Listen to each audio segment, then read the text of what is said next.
Are you looking for the best smartphone? In this video, we will look at one of the best smartphone on the market.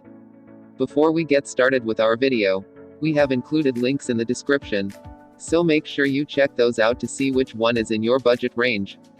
Another week down, let's recap. The Redmi Note 12 series was the biggest story this week. It features the Redmi Note 12, the Redmi Note 12 Pro, the Redmi Note 12 Pro Plus, and the Redmi Note 12 Explorer.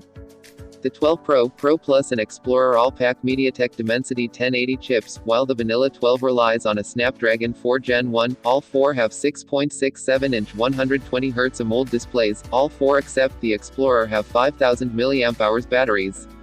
Charging varies between phones. The 12 supports 33W, the 12 Pro 67W, the Pro Plus 120W, while the Explorer recharges its 4300 mAh battery in just 9 minutes, advertised at 210W. The cameras are another point of difference. The Redmi Note 12 has a 4.8MP wide camera and a 2MP depth sensor. The Redmi Note 12 Pro has a 5.0MP wide, 8MP ultrawide, and 2MP macro. The Pro Plus and Explorer bump the wide camera to the Samsung ISO CELLHMX200MP camera. The Redmi Note 12 Explorer will go on sale in China on October 31st, while the other three phones will follow on November 1st. Vivo detailed the camera upgrades of the upcoming X90 series without actually revealing camera specs.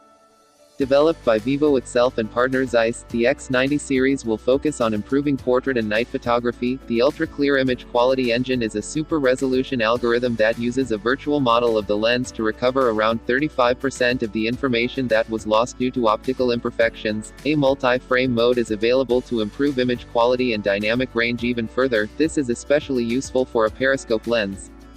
The next system is dedicated to portrait photography and is itself divided into three parts. The first part tries to understand the scene and detects up to 103 feature points on the face and also takes into account the subject's pose. The next two parts divide the work. One deals with the subject and applies machine learning beauty filters, the other adjusts the background by tuning several dials, blur, tone, brightness, etc.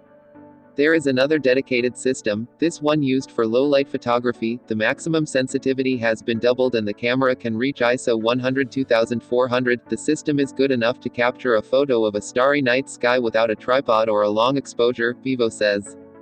A lot of the processing is handled by a new acceleration engine, what sounds to be a successor to the V1 ISP. It was developed in-house and accelerates deep learning and computer vision tasks. It combines traditional ISP approaches with modern AI-based solutions. We can't wait for the X90 series.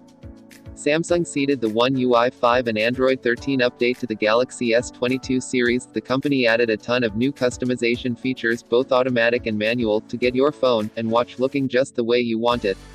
There are also some practical improvements like stacked widgets to save space on your home screen. Samsung will bring the One UI 5 update to all eligible Galaxy S and Z series devices, as well as many A series Galaxies by the end of the year.